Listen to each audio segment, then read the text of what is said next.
We thought if we could do something that could bring back the dire wolf, also help wolf conservation and bring people from like sci-fi, fantasy, and kids more into science and into the conversation around conservation, we thought it was a cool idea. But is there dead dire wolves that were trapped in permafrost, or is... No, most of the dire wolf skulls out there, there's thousands of them in La Brea tar pits. So if you go there, they have this beautiful wall, but because of heat and acidification, there isn't anything that's protected. But about 6 years ago, a group, including Beth Shapiro, our chief science officer, sequenced a tooth that was found in a cave, just a single tooth, right? And in that tooth, they actually found 0.15x or coverage of the genome. So they got about 15% of the genome.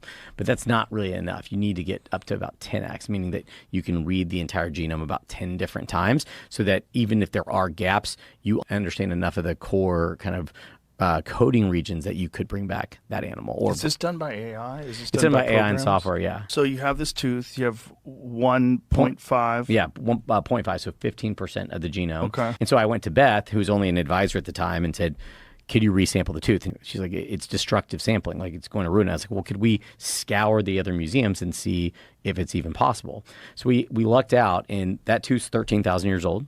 The skull itself is 73,000 years old, not exactly sure. So there's a bone in all of us called the petrous bone, which is insanely dense, and it doesn't change a lot from after you're born. It's a great DNA storage, better than teeth, better than anything. And so we got permission from the museum to very carefully drill into the underside of the skull and remove petrous bone to see if we could get DNA.